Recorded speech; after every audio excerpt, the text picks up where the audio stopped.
हजारों वर्षों जिन संतों ने बैठकर सारे संसार की खुशहाली का एक ही मार्ग बताया, क्या? भागवत।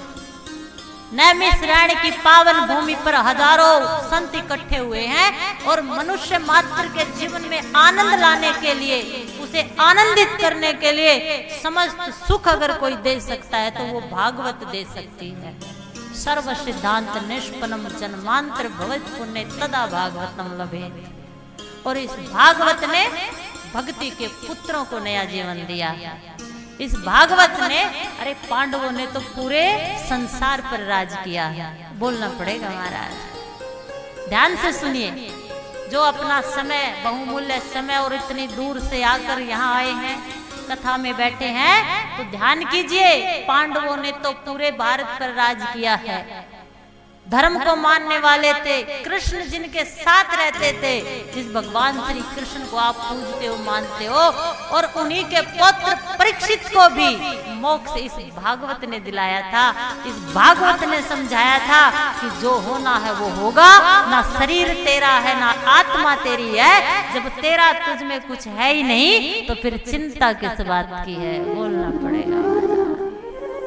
इसलिए 7 दिनों का जो अवसर मुझे मिला है, जो गुरु कृपा मुझ पर हुई है, मैं आप सबको समझा सकूं और आपको समझ आ जाए तो आपका ये भागवत सुनना और जिसने ये आयोजन करवाया है सार्थक हो जाए, बोलना पड़ेगा महाराज। तो तुम जानना चाहोगे ये जीवन क्या है, ये रिश्ते क्या है, ये सुख क्या है, ये दुख क्या है, ये संसार क्या है, मैं कौन हूं, ये परमात्मा कौन है, बोलना पड़ेगा महाराज।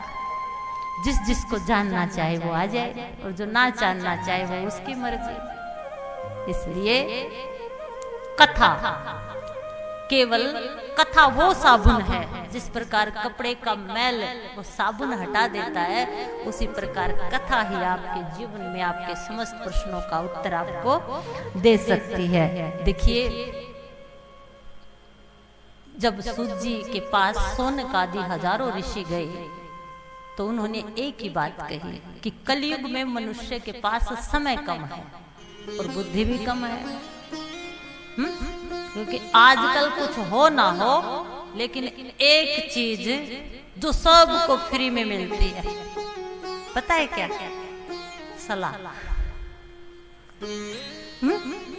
सलाह।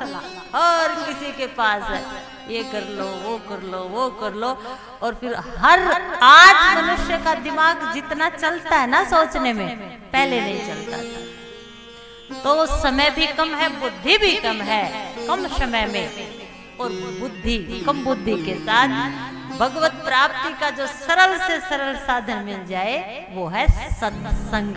क्या? सत्संग। और जिस सत्संग को सुनने के लिए आप सब आए हो, क्यों? देखिए, नाव को देखा है आपने? किस किस ने देखा है? हाथ उठाना। नाव में बैठा है कोई? अच्छा, तो नाव होती है काठ की। किसकी होती है? लेकिन कहीं कहीं उस पे लोहा लगा होता है।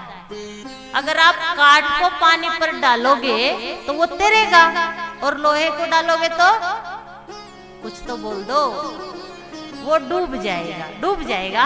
लेकिन उस काठ और लोहे का संपर्क करवा के ऐसी कारीगरी की है कि वो नाव पानी पर चलती है। प्रमाणित करके देखना, अगर तुम लोहे की कील डालोगे तो वो डूब जाएगी। अरे वो तो क्या, अगर तुम छलांग लगा दो, अगर तैरना ना आए तो तुम भी। तो ऐसी कारीगरी की है कि वो नाव पानी पर चलती है, नाव पानी पर चलती है। नाव थोड़ी सी पानी में डूबी रहती है, लेकिन अंदर से खाली रहती है, अंदर से खाली रहती है। नाव पानी पर तो रहती है, लेकिन नाव में पानी नहीं होता। सीख सुनहरी पुरखों की, नाव पानी पर तो है, लेकिन नाव में पानी नहीं है। बस नाव का उदाहरण रख के कि संसार में नाव की भांति डूबे तो रहो, लेकिन संसार को अंदर मत आने दो, संसार को अंदर मत आने दो।